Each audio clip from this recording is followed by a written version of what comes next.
Good afternoon.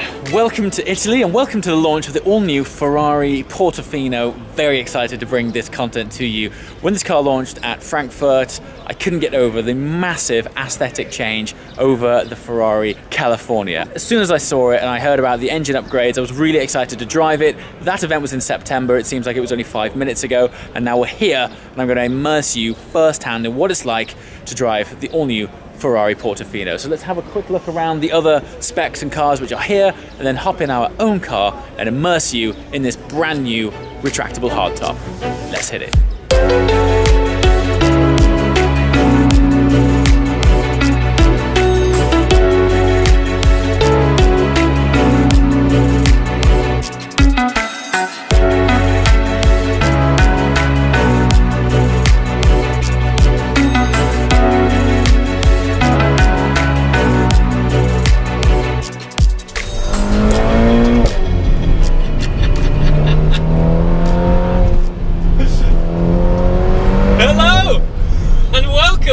The all-new Ferrari Portofino. We are here in the delightful Italian countryside. The sun is shining, it's February. I am ecstatic and thankful to be here. So, what have we got? Well, a little bit of context. This car is the successor to the Ferrari California and California T. Now, the significance of that car is that it's accounted for around about 20 to 25% of Ferrari's cars sales.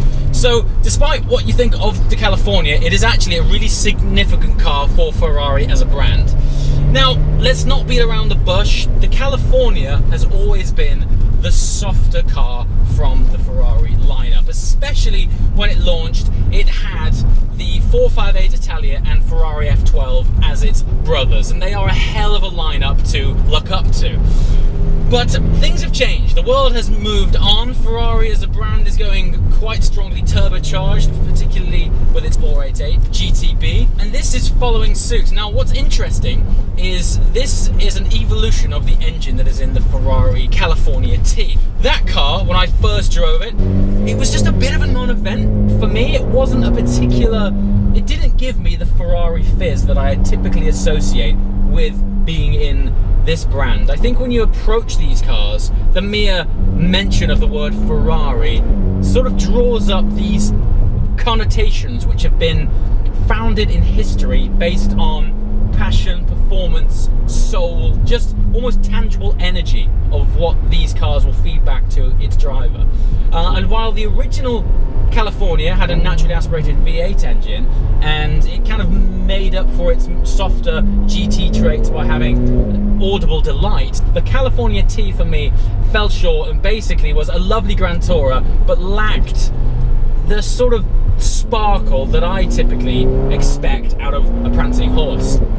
This, however, on paper, things in the engine department don't look too different, but of course, us as humans, as bags of sensors, these little details actually affect us emotionally way more than when we read them on paper. So we're actually now only 40 brake horsepower more. Doesn't sound a great deal, and so we're now up to 600 horsepower. Now you got to remember, this is Ferrari's entry-level car. If you're going to get into a Ferrari, the California T, at least, for me, isn't necessarily what you might expect. It's not the connotations which are drawn up when you get inside one. I'm sure you can tell this is a very different story. The torque is lovely. It is a really thick swell of very usable torque, and mated to that dual clutch 7-speed gearbox. What is lovely is when you put this thing in sport on the Manettino, you're getting those nice reassuring taps in the back upon upshifting. There's almost this subtle 488 GTB feel about the drivetrain, and it actually sounds like a 488 too. So the audible delight is back. Now, it's not naturally aspirated, but for a turbo engine, I think it sounds fantastic. So this channel's all about driving, and we are in a Ferrari, and even though it's positioned as their daily GT car, very much still has sprinkles of DNA that have come from history of performance. Check it out. Wow. Lovely. It's the torque. You really turbocharged engine, it does not rev out quite as high as their naturally aspirated counterparts. Now, one of the beautiful traits of an engine like that is that you can scream it right out. But where the turbocharged engine makes up for it, and this wonderful gearbox, is that you're constantly shifting because it runs out of steam just before 8,000 RPM. But with a gearbox like this, it's very playful. You're really up and down it, and you're playing it like an instrument. Just listen to how fast it shifts, right? So we're in second now, third, fourth, and you're compelled again to shift back down, and now we're into second. And on tight, twisty roads like this, it's so playful. Of course, this car takes on a whole new life of its own because this is a retractable hardtop convertible. So with the press of this button here, in 14 seconds, we now have an entirely different driving experience.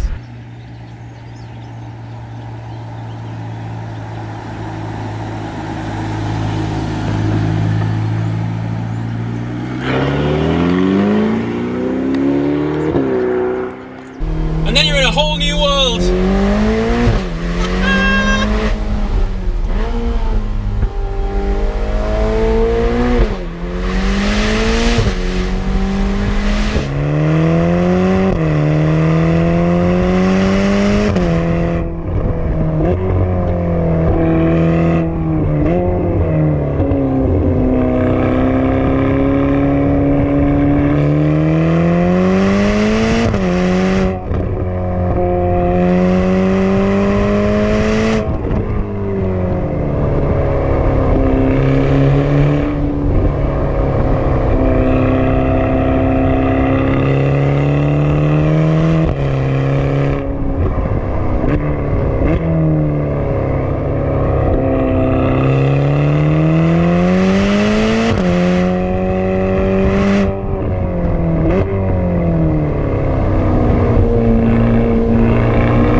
Gearbox is so good.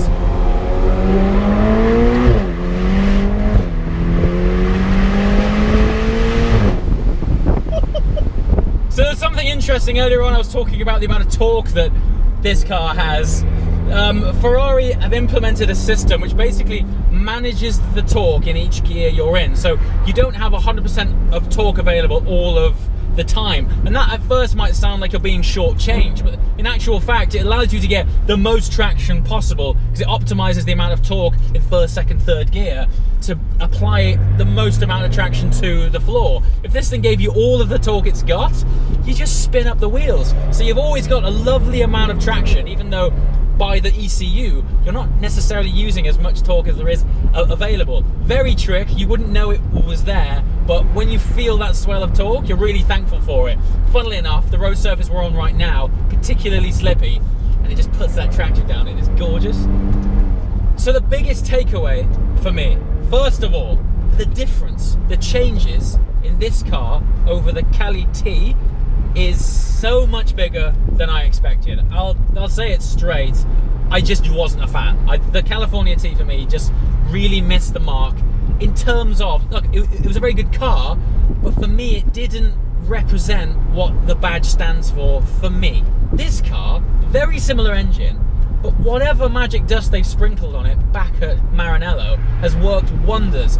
You've heard it, you've just heard that thing firsthand. It sounds much more like a 488. It handles beautifully. You know, there's not a great deal to criticize. It's just a lovely environment to be. And I think if this was the first Ferrari you experienced, I think they've gone a long way since the California to embody the Ferrari ethos in their entry-level car than they did do with the previous California. And I think that is something not to be underestimated. To be able to get into a Ferrari this good at 166 grand, don't get me wrong, by the time you put options on it, it's going to be pushing 200. But still, by the time you've got in it, I think you're really immersing yourself in the beginnings of what this fantastic brand feels like. As always, guys, thanks for watching, and I shall see you next time. Ciao.